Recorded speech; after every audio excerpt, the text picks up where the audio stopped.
Hello guys, let me move the camera. Welcome to another vlog. So I talked to Kevin Smith again at San Diego Comic-Con 2025, brother. 2025, y'all. Just hit that subscribe button if you want me to post all my, well, not all, some of my experience. If you want all, I'll try and do all. My experience of Comic-Con, yes, I had a good excuse for being absent from YouTube, and I was also busy with Superman at Regal and a lot of other late night shifts, long shifts. Need that money, So Kevin, I don't think Kevin watches my YouTube channel, but Kevin, this is for you, brother. This is for you, man. This is, oh, there is a language alert, so this is not for kids, and I make videos for teens, so just, none of my videos are, anyways, here's me talking to Kevin Smith again, and I still need to post my one from the 4:30 movie, which I do have. I'm gonna see how I can get that, but I can just look for that video again. But anyways, here we go. Questions that comes up, and it feels like I'm lying if I don't fucking share what I know and shit. Especially because it's not like I'm not like working for Marvel or DC where if I reveal something they'll fucking sniper me from the ceiling or something. But yeah, man, I mean Marvel and DC the movies. I am working for Marvel and DC Comics, but they can't afford a sniper. Page rate and whatnot. So, but yes, you got it out of me. Well done, man. Well done. Give it up for Sebastian. I got enough left to sell, so we'll just Q&A. What's your name? Hey! Do you remember me? I was here last year for the 4:30 movie. Fucking A, what's your name? Yeah, I'm Jake. Give it up for Jake. Jake is next, everybody. Yeah. And I was also here yesterday for Predator Badlands and Tron Ares. How were the panels from the audience? They were awesome. The light show, even I giggled like right when you were waving for the Predator panel.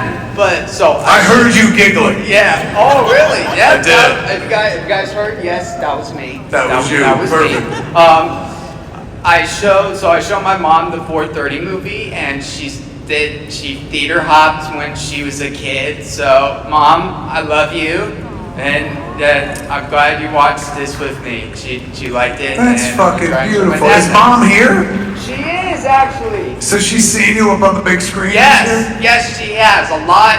Actually, a lot of my friends freaked out because I put this like on Instagram, and like it's like on like blast on my Instagram account.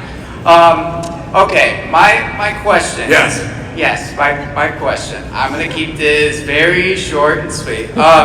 So Stan Lee has been a big part of your life, like a big portion of your heart.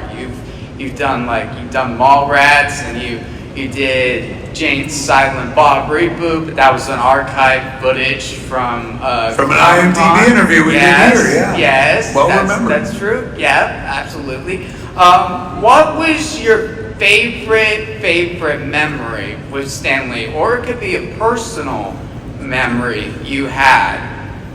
I mean, God, there are so fucking many. Well, here I'll do two that happened at Comic-Con. What was it? Let me see. 1995 is the first time we come. 1996, we come back and have a booth for the first time. 97, we come back, Chasing Amy's already come out, and we've got the comics on the horizon and stuff like that. So I want to say that it was post-Dogma, so it would be 2000, maybe it was around the time of the Clerks cartoon. So me and Jay were on the floor doing a signing at an end cap. It was for, I think, a poster company or something. So they had us at their booth, but you had to walk up a few steps, and we were sitting there signing for people and whatnot and handing them down to folks. Stan rolls over to see us because, you know, we'd known him for years at this point, from Mallrats going forward.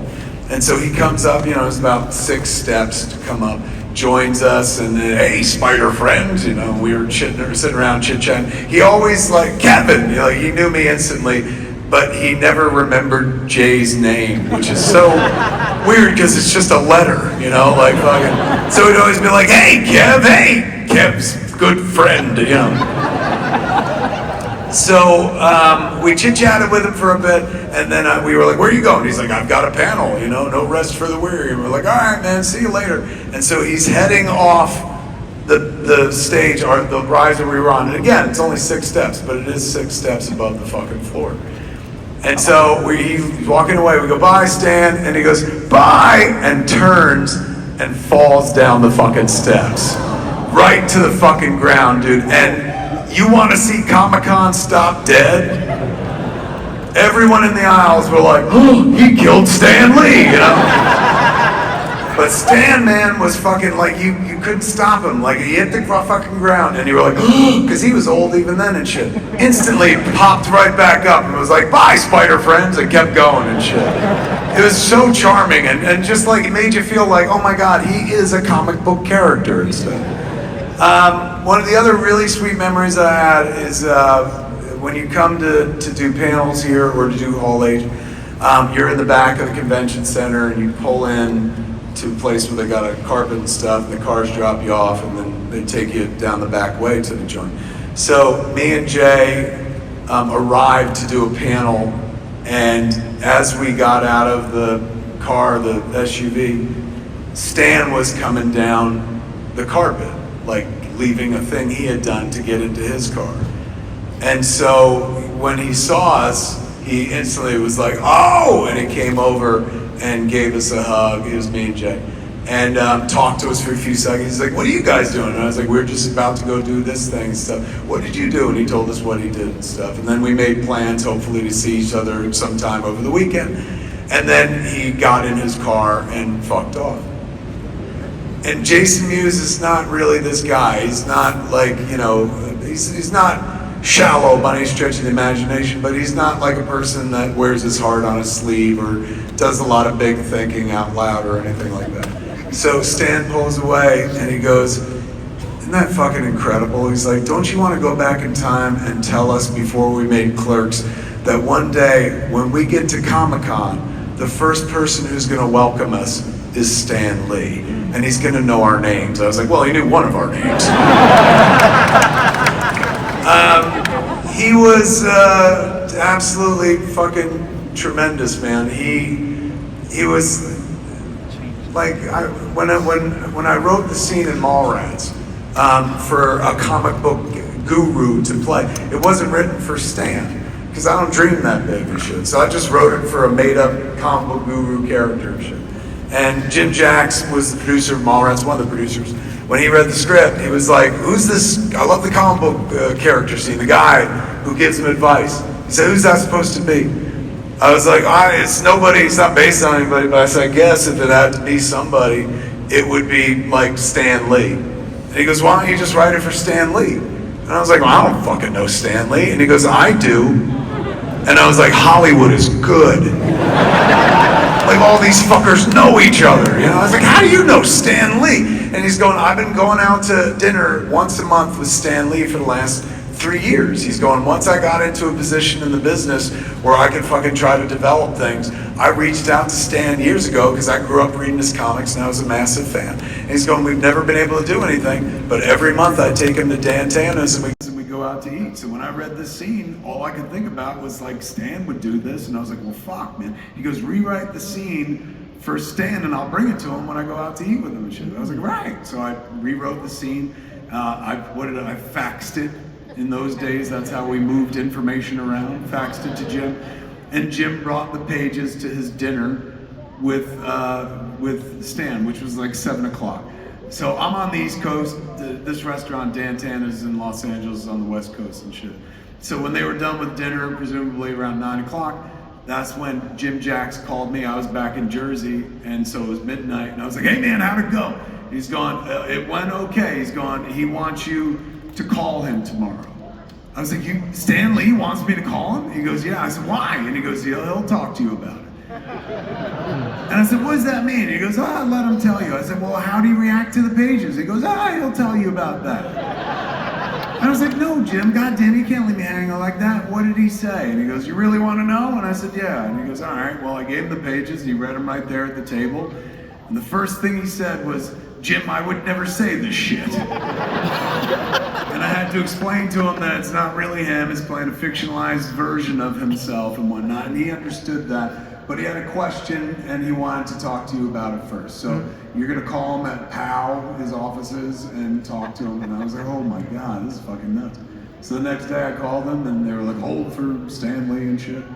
And then he answered the phone. He's like, hey, Spider Friend. I was like, oh my God, there's that voice, man. That's amazing. I know exactly who you are. I've been listening to you forever, reading the comics and stuff like that. This is honestly like a very cool moment for me. And he goes, well, thank you. He goes, it's very cool that you wrote me a role in your movie. And Jim shared it with me, and that's why I wanted to talk to you about it. And he's going, I would really like to do it. And I was like, oh my God, that'd be amazing. I'd like you to do it. He's going, but hey, we've got a little issue. And I was like, oh my God, what's the issue? And he goes, well, in the movie, you have this beautiful scene where I'm telling your main character, I'm giving him advice, telling him a story about the one that got away. I was like, yeah. And he goes, it's a great story, but it's me telling that story, Stan Lee in the movie telling the story about the one that got away. And if Stan Lee is in a movie telling a story about the one that got away, the one I got at home will throw me out of the fucking house. I was like, you're talking about your wife? He goes, yeah, I can't dishonor Joni like that. There was never anybody but Joni. Even if there was, it was always just Joni and stuff. He's going, so I can't just go out there and say, this story about falling in love with some woman that got away. He's going, but I was thinking about it. He goes, what if you added a scene where then I can say afterwards that I was just kidding around? And I was like, oh my God, like that's easy for me to do. I'll write that. You could say it to the TS character, his friend. He goes, yeah, well, if you could do that, I think I could be in your movie. And I was like, fucking yeah, done and done. And I knew Stan for years after that. Like when we got him on set, he was 75 years old. And I'll never forget, Jim Jacks was like, okay, everyone be careful with this guy. He's so old he could die at any minute. And Stan lived for another 21 fucking years. Jim Jacks died 10 years later. Like, it's really haunting and fucking sad and shit. So he came to like fucking play with us and stuff like that. And, came and did the part as written. And I got to know him from that day forward, and we became friends over the course of all those years and knew him until he passed away. So knowing Stan, as I grew to know him, I understand what happened in that phone call. Like Stan told me a really great story about how, I gotta fucking say that this is made up because otherwise it'll break Joni's heart and stuff. And I was like, oh, I'm just a big fat romantic, so I fucking love that. But after knowing Stan for like 10, 20 years, I realized the brilliance. Stan literally doubled his scene count in one phone call. Simply by being like, I should probably be in a second scene to explain the first scene. And because I'm that kind of filmmaker that has scenes that explain the previous scenes anyway, I was like, fucking, you're right, we should do that. He was a funny fucking dude, man. But it was cool to meet somebody whose work had meant so much to me. What was so sad was like when he would talk wistfully about like I always wanted to write the great American novel. Like he said that to me on a number of fucking occasions, man. Said it on podcasts, said it off of podcasts and shit, just in the real world. And he was like, I always wanted to write the great American novel. I was like, Stan, fucking you fucking shot the great American novel. You wrote the great American mythology, man, with a lot of help from a lot of wonderful creators and stuff. So he knew who he was, and he knew how to sell Stan Lee, that's for sure. But he was, like everybody, internally he felt he'd missed the mark. And yet for so many of us, he was the only one. He was the apostle. He was the one that built our church and gave us our fucking faith and stuff. So getting to know him over the course of the end of his lifetime, which wound up being a good 20, 25 fucking years, was incredibly fucking special, man. It was weird. One time we did a commercial around the time the Age of Ultron was coming out. They hired me to do an Audi commercial that was Stan Lee. It was centered around Stan, and it was the Stan Lee School of Cameo Acting. And so there were other people in it, like Michael Rooker was in the spot with us, me and Jay, Tara Reid was in the spot for some reason and stuff. But she was good. Lou Ferrigno pops up in the spot as well. And the premise was all of us are actors attending the Stan Lee School of Cameo Acting, because he's done cameos forever and shit, so he knows how to do it. So, he gets up on a soapbox, Stan's soapbox, and he has the Thor helmet on, and he goes, "This is acting." And then he takes off the Thor helmet, and he puts like a fucking mailman's cap on. He goes, "This is cameo acting," and we're all writing notes and shit like that. It's a very cute spot. So he was there with us all day long, and just in fucking heaven. He's the center of attention and shit, and getting to be funny and whatnot. And he's a grown-up kid at heart. He liked having a good fucking time. So when he was all done, he was a kid at heart, but he was an old man in the real world and shit. So we'd had him for 8 hours. At a certain point, we had to let him go because he was a napper. He was just like, Kevin, at 6 o'clock, I have to go to sleep, And I was like, that's a little early. Go see. Don't worry, I get up at 8, and then I stay up for another hour, then I go back to sleep. So he left, and we saw him all. I said, "Ladies and gentlemen, give it up for sensational Stan Lee," and the whole crew loved him and shit. Everyone had taken pictures with him all day long and shit. He got in, the car took off. His accountant dude showed up toward the end of the shoot. Stan's like, he loves this stuff. Can he watch? I was like, oh my God, absolutely. So he hung out, and while we shot Stan's last shot, and then he hung out while I was doing the shots that didn't involve Stan. There's a car shot that Stan wasn't in, that Lou Ferrigno is hitchhiking at the end of the spot, and the car goes past him and stuff like that. So Stan was done, but we were still shooting. And so his accountant buddy is standing next to me, and he goes, "Stan did good?" I said, "Oh, Stan did great." I mean, he had to play Stan, and fucking if Stan knows how to do anything, it's to play Stan Lee and shit like that. So he knocked it out the park. And he goes, I know him real well. He's going, "I could tell he had a good time." And I was like, "Yeah, he seemed like he was really enjoying himself. I saw him genuinely laughing and stuff." And he goes, the accountant guy goes, "He always has a good time with you." And I was like, "Yeah, I always have a good time with him." It just felt like we were having that kind of conversation, nice thing to say. And then the dude devastated me with the next comment. He goes, "He thinks of you like a son." Oh. I just thought we were like casual friends because I put him in Mallrats and shit. Like hearing that one of your icons thinks of you that highly, that was fucking everything, man. That was a really wonderful moment. So when I think of Stan, that's what I think of. Yeah. And when the people we love, they can't stay with us forever, right? We all understand that we all get a limited time and shit, and people die and they have to die. It's just the natural course of things, but nobody's ever really gone at the end of the day, right? Energy is neither created nor destroyed, and we're all just stardust that gets pulled together for a few minutes and then eventually goes back to being energy. And all the energy that was ever in the universe created at the Big Bang is the same amount of energy that's in the universe now. It just gets displaced and moved around. So yes, people die, but they're never really gone. And when the people we love, we talk about them and we gather and we remember them and share stories and shit like that, they're around for a few seconds again.